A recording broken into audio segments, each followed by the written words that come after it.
Hello and welcome to another episode of the Real Life Carry podcast. This one is episode 127 and it's one that I've planned for at least 2 years. I am joined by Nic Schilperoort. Nic, welcome. Thank you. Thank you for having me. Yes, we first discussed doing this, 2 years ago? About that. Ran into you out on the golf course. You were doing a hole-in-one. Yeah. Before we start, right, first question. Superintendent or head greenkeeper? Superintendent. Superintendent? Yeah. Is that more American than where I'm from? Oh, for sure. Because head greenkeeper is... It could be anything.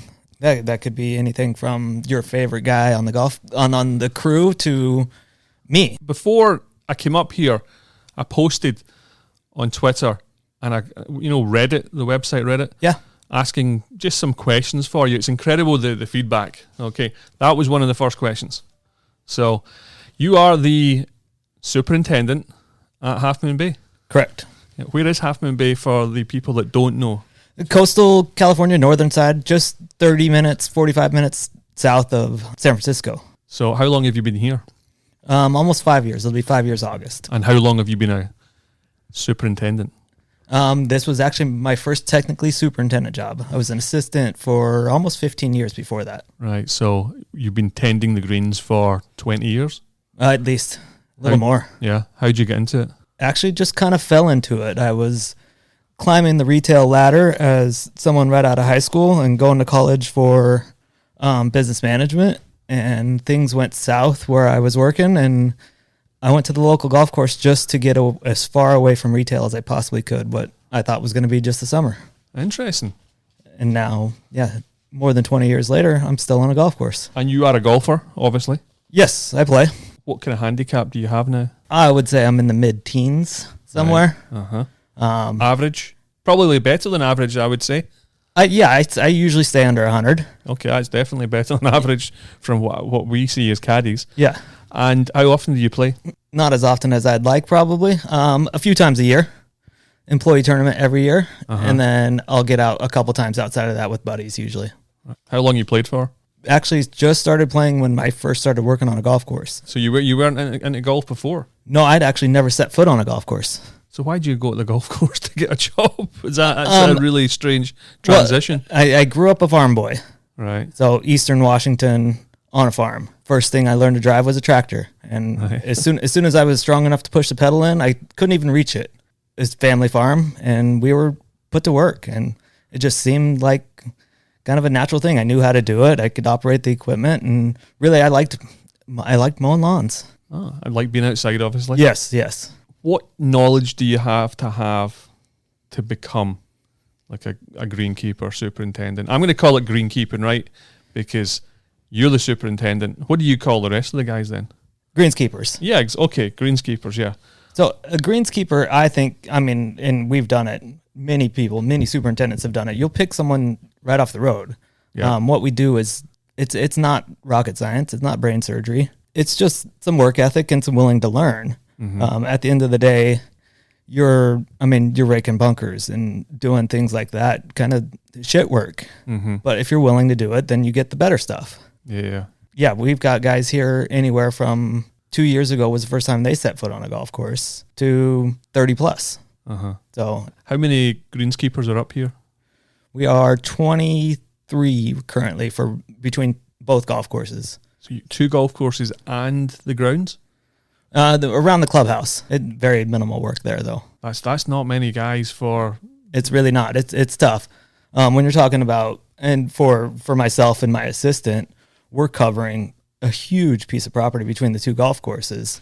Just a lot of land to see. Yeah. Do you know how many acres it is? We're 200 plus between the 2 golf courses. That's incredible.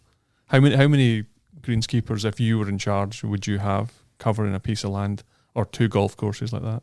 Ideally, there's a couple different rules of thumb that I've heard, and you go by. There's 1 for every hole. I've heard that one.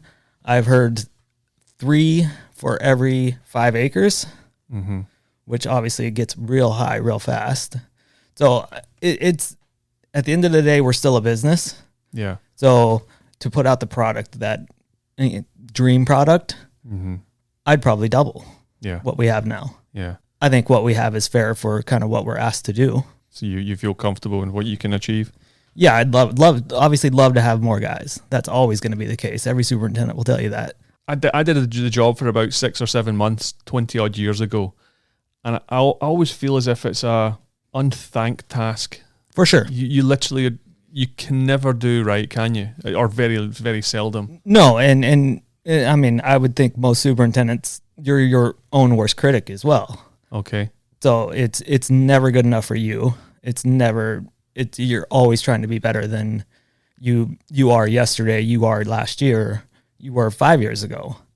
You always want conditions to be better. You're never satisfied with them. Tell us about Half Moon Bay, 36 holes, not far from San Francisco, on the coast. When was it built? Old course was built in 1973. Okay. Originally, Arnold Palmer was part of the design team there. Right. And then the ocean course came in 97, I believe. So they're relatively young courses. Yeah. What was here before? Do you know? Farmland, as with most of Half Moon Bay. Right. It was founded by Portuguese. Oh, the Portuguese, okay. Yeah. Still a big Portuguese community out here. Probably because of fishing, maybe? No idea. Not sure. He's shaking his head. I just made that up as well. Let's go with it. Let's go with that. Who owns Half Moon Bay? Is it somebody once tell me the plumbers owned it? It is San Mateo County Plumbers Union. Right. Owns the land, owns the golf courses. Right. Does not own the Ritz-Carlton. Okay. That is, the Ritz is, oddly enough, while the golf courses surround it, we are not associated with the Ritz at all. Originally, San Mateo County and the Santa Clara County plumbers owned it together. Mm-hmm. And San Mateo County has now purchased it outright from them. And what do they use the money for? Because I'm guessing it's for profit, is it? Pension. For the pension. Hence the reason you might only have 23 staff. If you say so. Right now, we're in the midst of what we can only call a monsoon.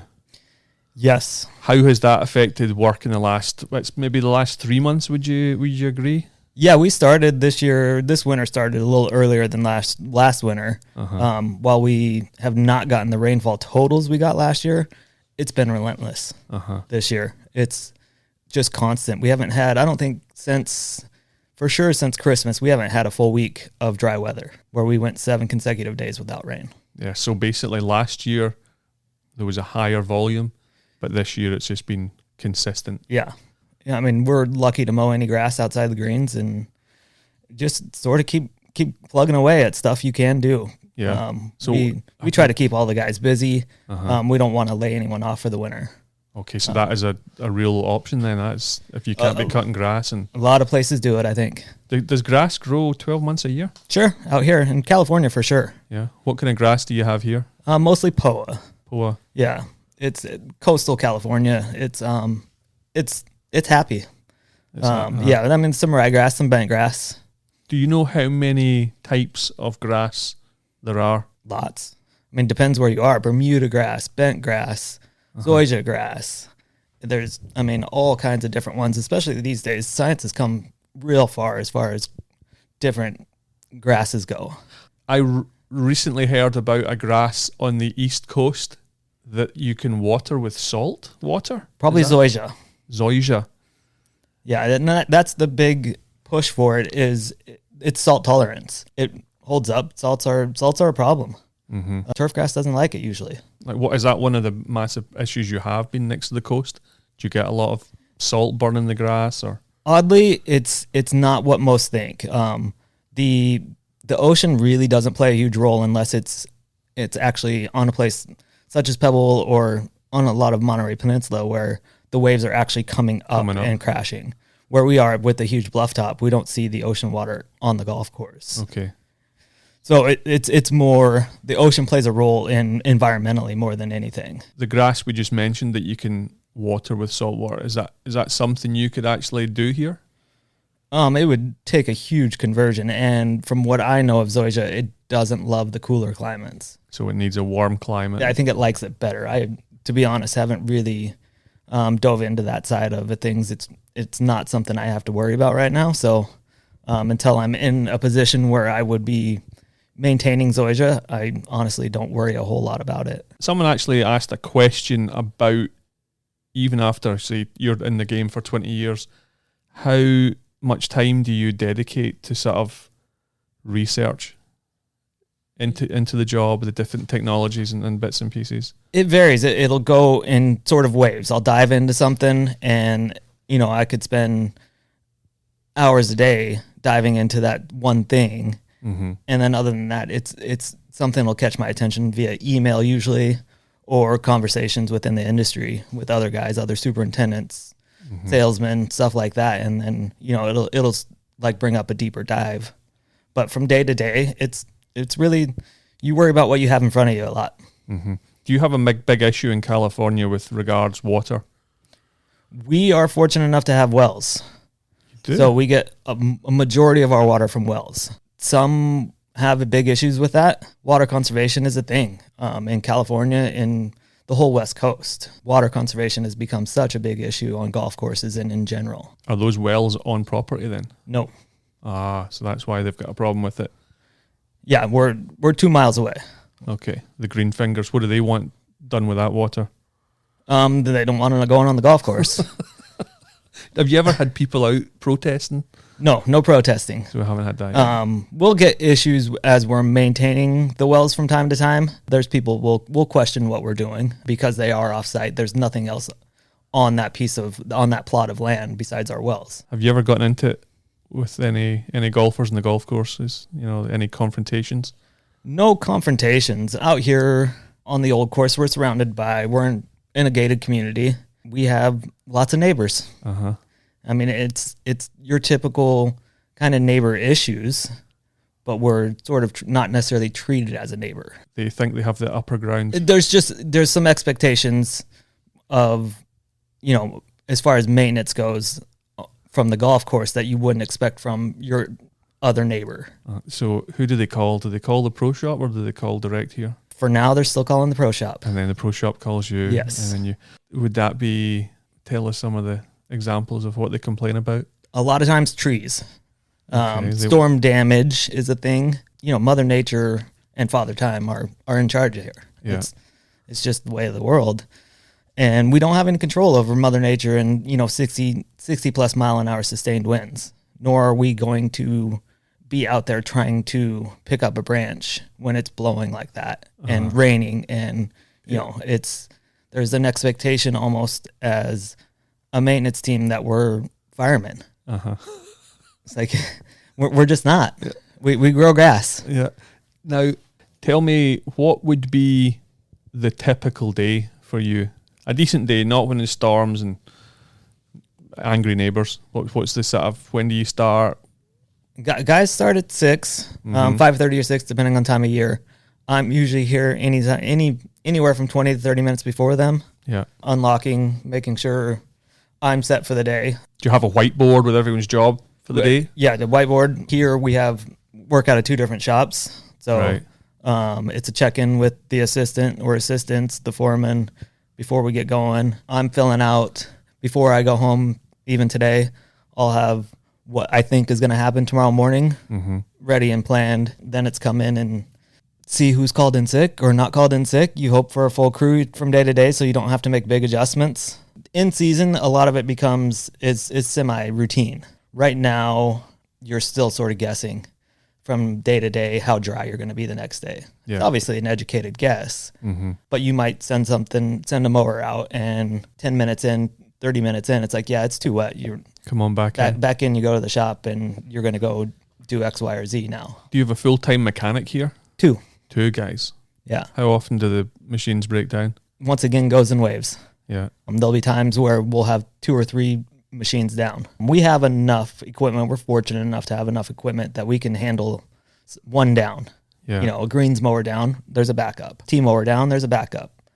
There's, we have 8 fairway mowers on property. We generally don't send out more than 5. Of the 23 guys that are working here, how many are fully trained greenkeepers mowing? Majority, I'd say 75% of them can go out on any piece of equipment we have here. Of our 23 guys, those same 75% have all been here probably 10 plus years. Gotcha. Yeah, I was going to be my next question. What's the retention? I've been fortunate since I've been here for the 5 years I've been here. I've only seen 3 people go. 4 people now. and 2 from retirement, 1 sort of into forced retirement. His body just kind of gave up on him, and only 1 has moved. That's incredible. Yeah. But my experience myself was very much like that. These guys were in the job for life. But what I found strange when I did it was they would come in every morning and set the schedule, as opposed to, say, you'd have the same job Monday to Friday. But I think part of the beauty of working on a golf course is that you don't do the same thing every day. There is jobs that are harder. There are jobs that are easier.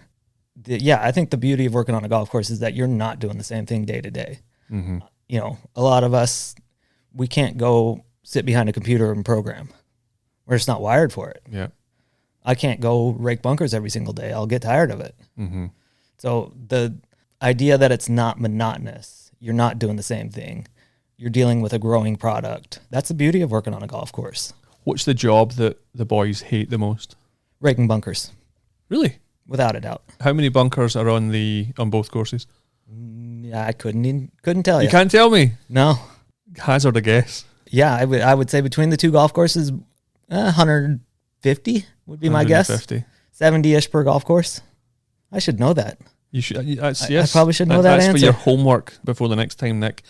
Somebody also asked here, has the push for sustainability in golf course maintenance gone too far or not far enough? And where would you draw the line if it has? I'm gonna say that there's some nuance to that question. It's there's sides where we could probably go farther. There's sides that what is too far when it comes to sustainability and dealing with, you know, green space, if you will.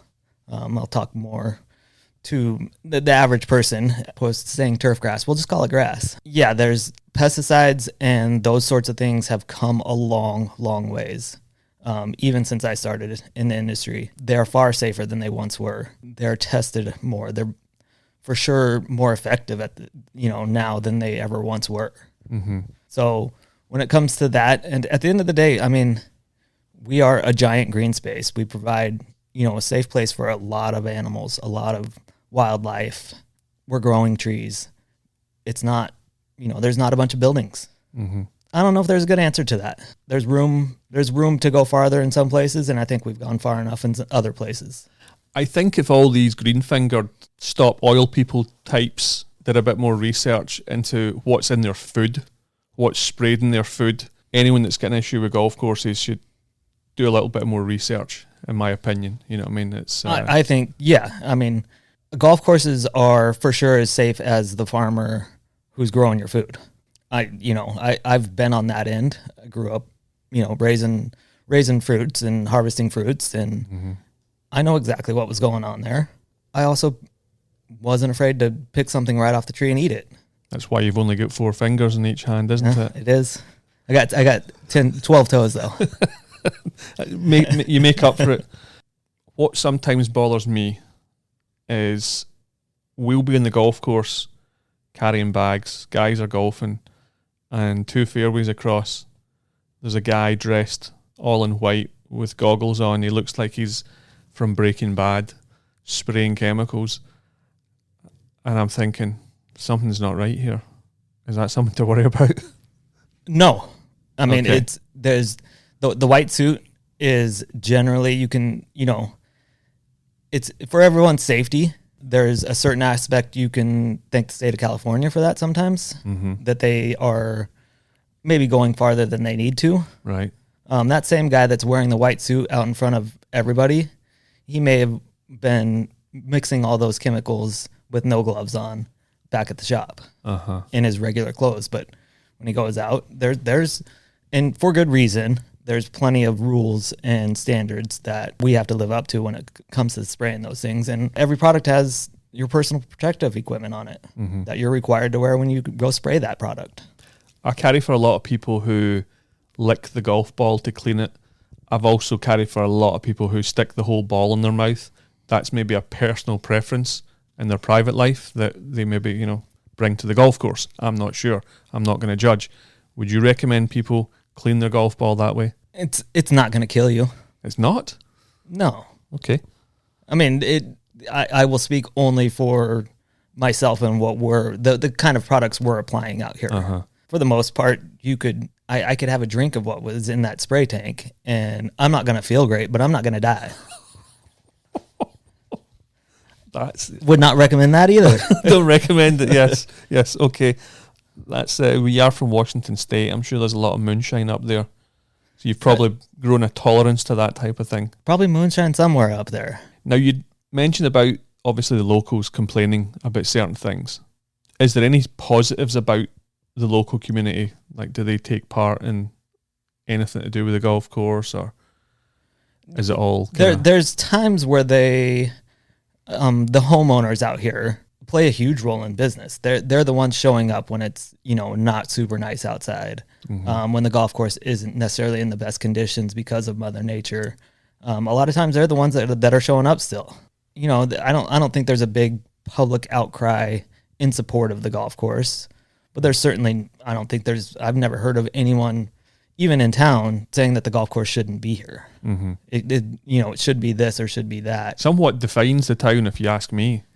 Yeah, I wouldn't disagree. There's between the beaches and the golf course, historic downtown, all those things. Those are what's bringing people to the coast. While it's not far away from the bigger peninsula area of what everybody knows of California, of this area of Northern California, it's really not far away. How many big tournaments do you have each year? Now, I'm not talking PGA Tour or LPGA Tour, but higher profile, maybe amateur tournaments, events. Very few out here. Yeah, we have. It's a lot of corporate stuff. Right. A lot of corporate tournaments. We have in the past, I think it's about 10 years, we've had Navy SEAL Foundation out. Yeah. They buy out both golf courses for 2 days. It's a big event. For tournaments, is there a whole preparation way for you to plan, to change the course, to how it's set up?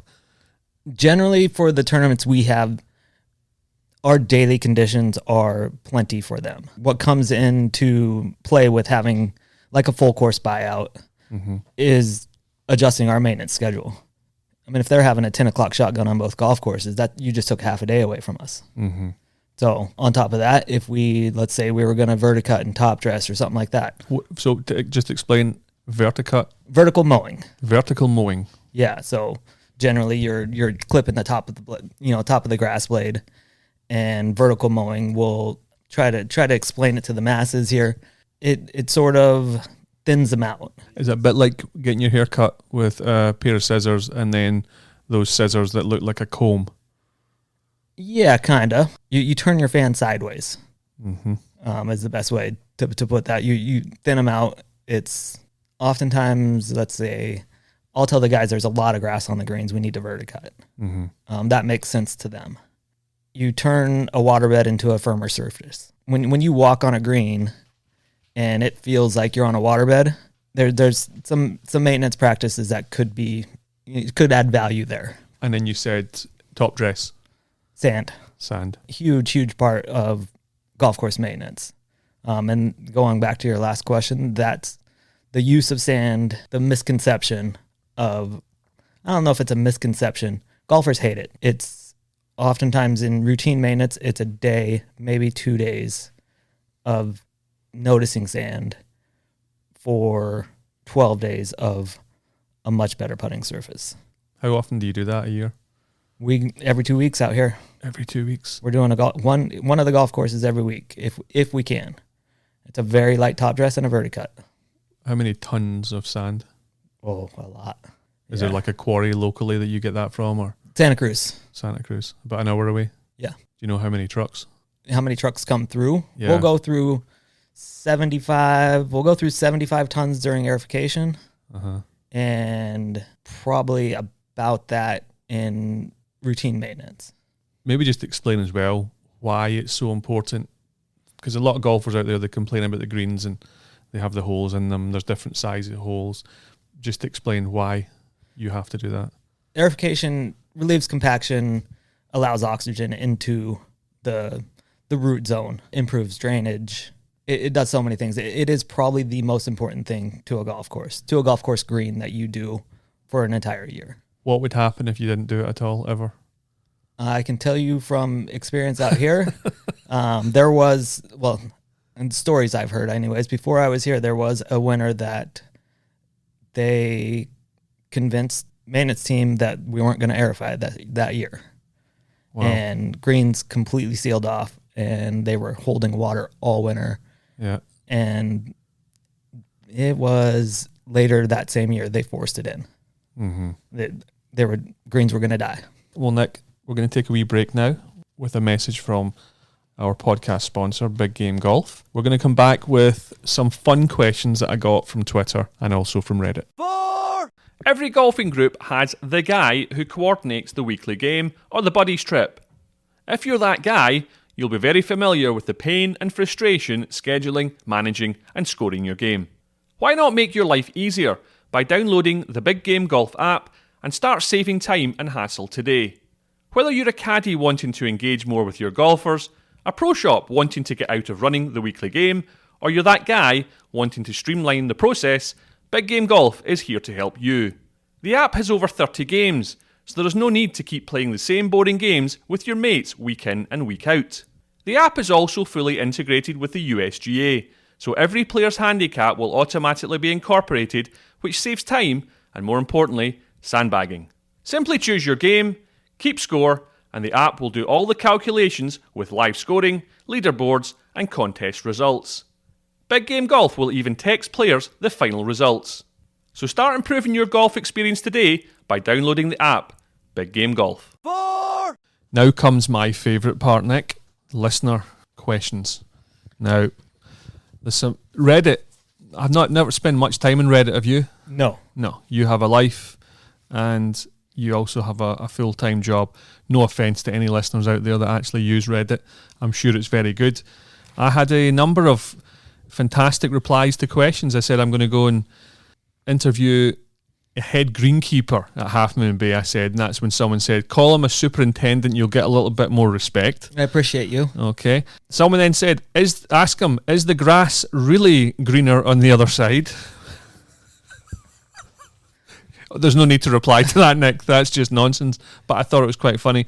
And then my favourite of the non-serious questions was, will you ever be promoted to greenkeeper of Full Moon Bay? That's brilliant, isn't it? They're very good. Very good. I'm talking, that was about 6:30 in the morning and someone's creating that. Was he still awake or was he just waking up is the question. Yeah, he was either still drunk or started drinking, but some great stuff. Have you ever heard of a thing called the Audubon Society? Yes. Is that something you've ever... Now, just so explain what it is then. It's essentially a wildlife protection. It's a big company, and if you, as a golf course, become Audubon certified, it's something to be proud of. At the last golf course I was at, we were going through the motions, and I moved on before we actually became certified. But yeah, I've gone through a bulk of the program trying to get it, and this was years of work trying to get certified by the Audubon Society. So do you take money from them to get to their standard, or you have to get to their standard and then get money? Well, we don't get money from them, as far as I know. It's almost an award, if you will, to become Audubon certified. It was the first time I'd ever heard of it, and I thought, that's actually not a bad idea. But, these kind of conservation groups, organisations, they may actually have funding for golf courses, to help. It's certainly possible. They do a lot of great things with the golf course. We had some bird feeders, bird nesting areas that were protected, and the Audubon Society was putting those out on the golf course, and they would check them, and it was just a safe place for an endangered bluebird of some sort. I don't even remember what it was, but some, the nesting areas that were protected and helping the wildlife out with that on a golf course where the birds were also protected. What's the strangest thing or things you've ever seen in the course? From a maintenance standpoint or from a golfer standpoint? No, just watching golfers and what they do, or maybe finding a couple in a bunker. Or it's things you find in a cup. It's not always pleasant. I can dive in deeper. Yeah, go for it. If you'd like. Well, people will take a shit. Right? Oh. Yeah, oh yeah. In the cup? Yes. Outside of this golf course, I've been on I think 5 other golf courses in my career, and every one of them I've seen shit in the cup. Yeah, a number. I mean, that's shocking, isn't it? Some leftover garments, if you will, from the night before. That's absolutely unbelievable. Well, I did a thing on Twitter a year ago, and it was the golf course maintenance people. What's the strangest thing you've ever found on a course? And I tell you what, every single one was maintenance. I don't think anyone mentioned someone shitting in the cup, though. Yeah. That's lucky shocking. For them. That's dreadful. Shocking. What are the top 3 things that golfers do to annoy green staff? Multiple balls will drive you crazy because we're waiting for you. Mm-hmm. You hit one shot, move on. Would be fantastic. Mm-hmm. We're being as respectful as we can. Mm-hmm. After the second shot, generally I'm done waiting. Yeah, you're going. Yeah, that's probably one of the top. Going out early is a huge issue here on a public. Well, I've been in both sides, public and private sectors, and going off early, we have our morning setup dialed in to the point where we expect every minute. So if you're supposed to tee off at 7, you need to wait till 7. Oh, okay. That's good to know. Because, I mean, even someone who's 655, if that foursome catches us, let's say they were to catch us, 8-9, we're about to make the turn. Mm-hmm. Maybe our way through the golf course means that we go from 9 to 11 to 10 because that's shorter route. Yeah. We either can't do that or they catch us. And that 5 minutes can turn into 15, 20, 25, 30 minutes by the time we're done. Right. That's a great point. That's one that'll drive a maintenance staff crazy just because so much of what we do depends on exactly that first tee time. Mm-hmm. I mean, almost every morning I'm down there finding out when that first tee time is going to be. Yeah. So if no one's going out until 7:30, that buys us an extra half hour. Uh-huh. Third thing about golfers, it generally, the annoyance is going to be that we do a thankless job. Mm-hmm. And there's not a lot of recognition for what we're providing for their entertainment. Mm-hmm. That was actually what I was going to ask you a little bit earlier on. What's a common misconception about golf maintenance staff? To me, it's you guys are just seen as, they just cut grass, but there's a lot more to it, isn't there? Oh, for sure. I mean, I would consider myself a weatherman, an electrician, a scientist to a certain extent. Mm-hmm. There's, so much that goes into my job, and really, it's all those things that the rest of the crew doesn't really recognize if I'm doing my job. Mm. They are just pointed in the right direction, and I'm leading them, and they don't have to worry about it. Give us a couple of things that golfers can do then that are different from things that annoy you, but things that golfers can actually do to make greenkeepers' lives easier. Wait for us is a good one to a certain extent. Obviously, they're out here. They paid to be out here. But if we are finishing up a green, let's say we're on the green, we'll use that as an example. If we're trying to finish it up, we're trying to finish it up. If we weren't going to finish before you, we'll get out of your way. But if we're trying to finish, give us the 2 minutes, and we'll be gone and out of your way. Instead of waving us out of the way, wave us to finish. Honestly, people are waving you out of the way. Oh, for sure. We'll see it, especially on a guy who's mowing a fairway.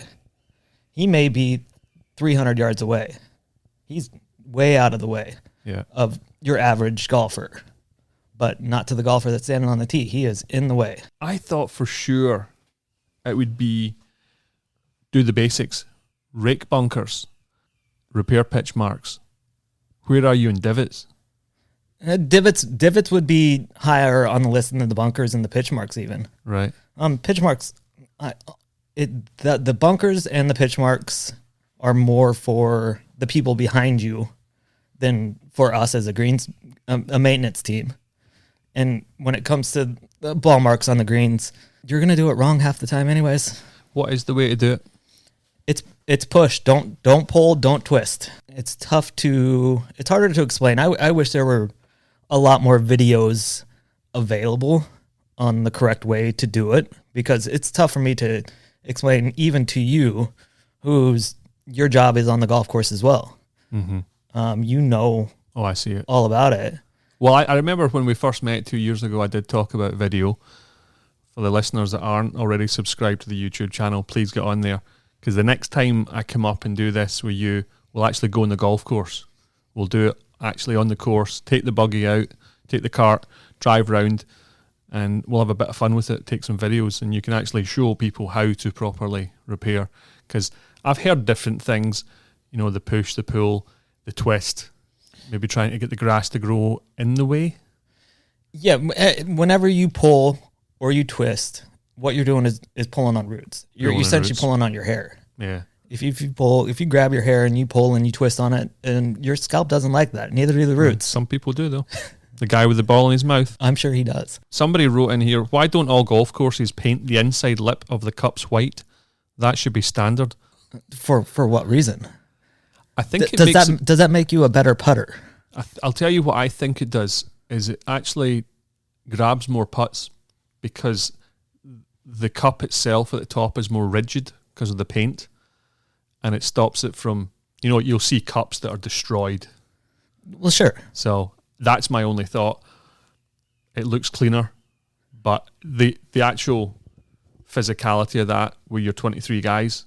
I've done it. Mm-hmm. I've been, we've not here, but I've been at courses that we've done it daily. You end up hating it. You end up doing a shitty job. Hey, Picasso, go and grab your brush. You're on paint duty today. At the end of the day, that cup's going to get destroyed anyways. Yeah. Whether it's painted or not painted. It actually looks worse when it's painted after about 10 groups go through.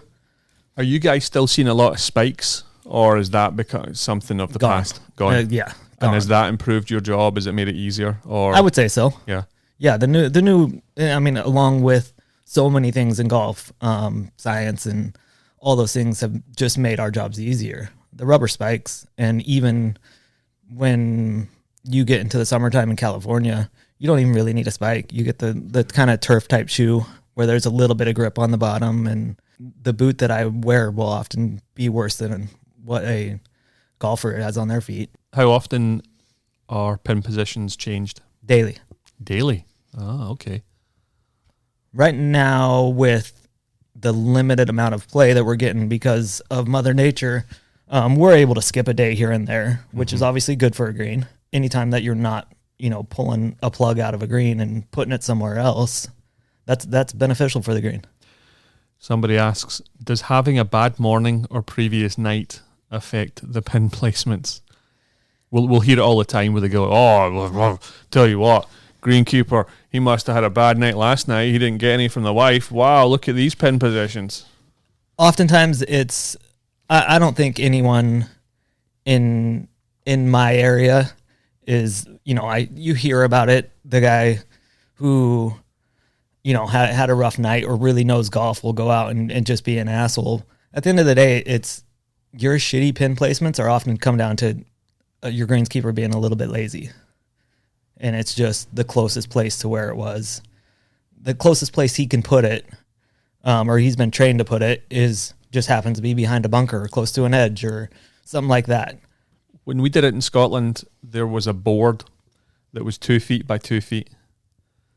And it meant that it had to be flat, 2 feet, circumference of the middle of the cup. And obviously lately with so much rain, we've seen some horrendous pin positions. But I would say even in dry conditions, like that's something that maybe it was only at Turnberry. But it was literally you would stand on the board, and if it shook a bit at all, no, you got to move it. That's a great tool. It's just another thing to carry to the green, which is not always fun, but you got your hands full when you're changing cups, when you're going out there to change a pin location. Do you ever see videos online of people bringing like a motorbike and destroying greens or chopping up? Have you seen that? How does that make you feel? I feel bad for the maintenance team. Not gonna lie, when I was a teenager, I was that guy. Really? I have been a part of that game, and then working on a golf course, it just makes you feel awful. Mm-hmm. That is an unbelievable amount of work. It's vandalism. It absolutely enrages me when I see it now. It's because I actually think being a greenkeeper, superintendent, it's an art. It's actually an art form. Cutting grass. You're not just. That's what I learned when I did it. I cannot believe someone taking a dirt bike out on a green and just ripping the back wheel and doing it the next night on a different green and the next night. It must be soul destroying. Yeah, it's awful. Obviously, never want it to happen. Never want it to happen to anybody else. At the end of the day, it happens. It's you just sort of adjust and you do what you can. It becomes part of your job. Sometimes is vandalism. Someone did ask as well. This seems almost a ridiculous question. Why don't golf courses move away from grass greens and instead install artificial greens? They don't receive the ball the same. Yeah. It takes away from the game. I'm not even a huge golfer, and I realize what the game is and how, I'm a bit of a purist when it comes to the golf game, and on top of that, it takes away a lot of what we do. What is the average kind of pace of the greens here, stint? We try to keep them around 10. And do you go out every week, every day type thing? It'll vary depending on what's going on. Generally have a pretty good feel for it without the stent meter. For us... Just by looking at it or rolling a ball? Rolling a ball. There's different opinions from superintendents. A lot will have a putter in their cart. Mm-hmm. I've never been that guy. I'll roll a ball. I love the new soccer ball style. Yeah. Yellow or white? Yeah, so the yellow and black allows you can see the imperfections on a green more than you can with just your standard white golf ball. Is there a common practice in current golf course maintenance that you believe is outdated or could be rethought? The aerification process I would love to see that be different, better. There's different ways of doing it now that you've got the drill and fill and the Air 2G2 I think is what it's called. There's different ways of doing the same thing. It's all disruptive. At this point, really has to happen to maintain golf courses for the majority of the year. And, here in California, we're a 12-month a year golf course. So without aerification, we're not a 12-month a year golf course. When it comes to bunkers, what's the best type of rake you can use? That'll vary depending on what kind of sand you have. Okay. And what your conditions are. We'll use a different rake in the wintertime than we do in the summertime. We'll use a metal kind of spring rake, if you will, in the wintertime. It does a better job when the bunkers are wetter. It creates a better, just playing surface for the golfer. In summertime, we'll use a much smaller tooth, and it's a solid rake. I always thought the wooden rakes with the small teeth were the best. It's totally going to depend on where you are, which golf course you're at. The summertime, we use just a bigger version of the same rake the golfers use. You mentioned earlier on that you guys will start at either 5:30 or 6 o'clock, depending on the time of year. What would you say the average wake-up time for a greenkeeper is? And it's going to vary from guy to guy. I'm an hour before I want to leave for work. Okay. So right now, I want to leave for work around 5:30 to be You're here. Up at 4:30. I'm also 2 miles away from work, and it's going to take me the same amount of time every day to get here. I used to be up about 15 minutes before my shift started because I live so close to the course. Yeah, and then you're certainly going to have those guys who their alarm goes off at 10 minutes before they're supposed to start, and if the light doesn't turn when they're supposed to, then they're going to be late. Do you have a dog? I have 3. 3 dogs. What kind of dogs? I have a lab mix, I have a Chihuahua mix, and I have a purebred Norwegian duck toller. Okay.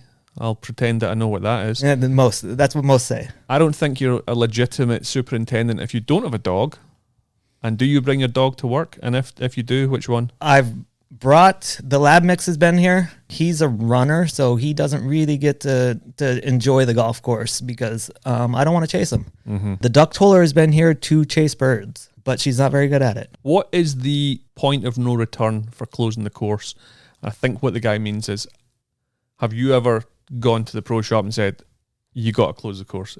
There's just no way. For us here, I'll go back to my previous job, which was at a country club, a little easier to just be like, it sucks out there.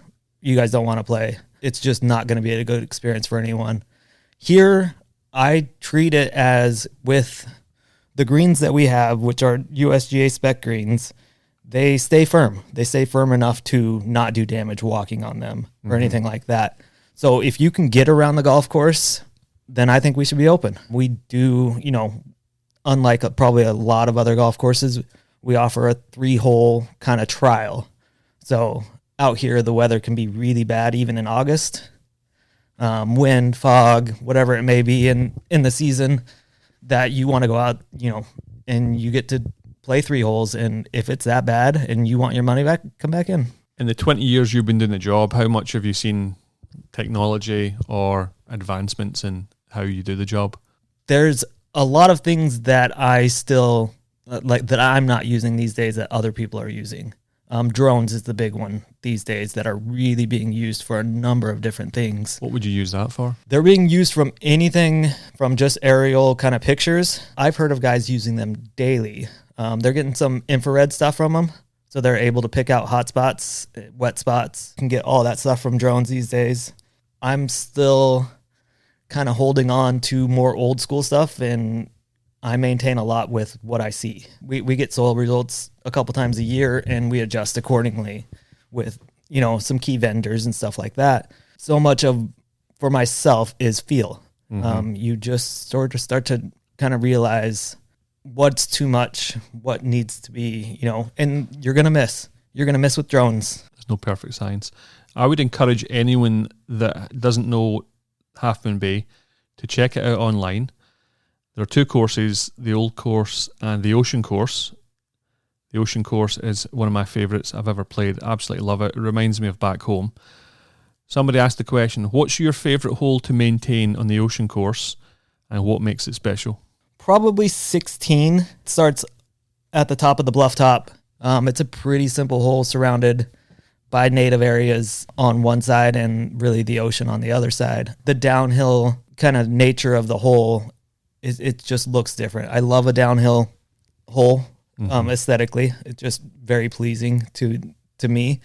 And on top of that, I can see a bulk of the golf course from 16T. And then the green sits just on the other side of a barranca all by itself. Just a great hole. That's a tremendous, yes. If you haven't, check it out. Ocean Course, Half Moon Bay. Final question. What would be your dream job? I know you're very happy here, but what would be your dream job if you could go anywhere in the world and do any job on a golf course? I think I would want to go back to more of kind of the roots of golf.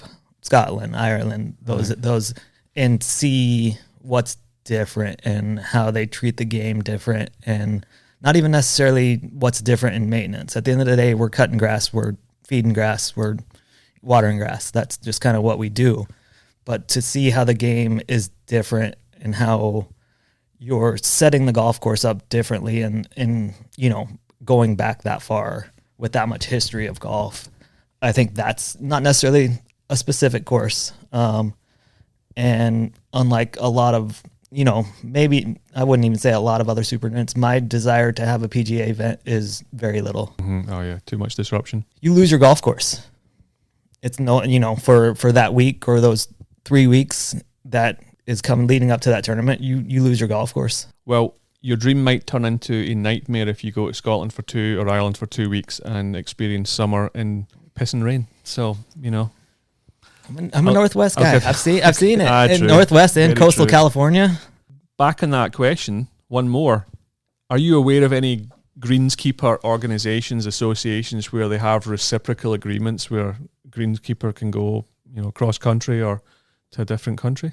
The GCSAA, which is Superintendent Association, will get you so far. Be nice and call your superintendent and ask him. And, be okay if he says, no, I can't help you out. Or be okay with he's like, yeah, I can get you out, but you need to take a caddy, pay a caddy. Whatever the case may be. We're a tight-knit community. I hate to broadcast this across, but if a superintendent calls me and says, hey, can you get me out? I'll do everything I can. Yeah. I might not be able to do it for free. Yeah. But help a brother out. For sure.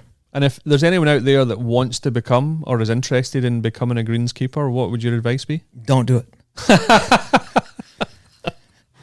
I set myself up for that. No, it's you sort of have to be prepared. It's definitely turning into, I can feel the shift turning into more of a regular full-time job. It's something I strive for, not just myself, but my staff as well, that this is a regular job. I realize that, it's a real job.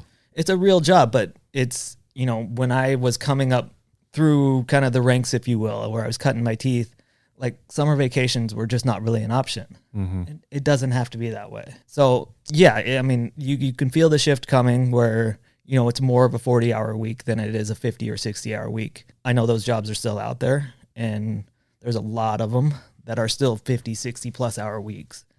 And it may or may not have to be that way. Sometimes it is, sometimes it's not. Not to say that I still won't put in, the 50, 60 plus hour weeks. They're still here and there, but it's a lot closer to 40 than it once was. Okay, Nick, we're out of time. I want to thank you very much for that. I'm sure the listeners will have found that fascinating. As I said before, I'll be back up and we can do something actually on the golf course. I like it. Excellent. I hope you enjoyed yourself as well. I did. Thank you. Share that information. All the listeners out there, many thanks for your time.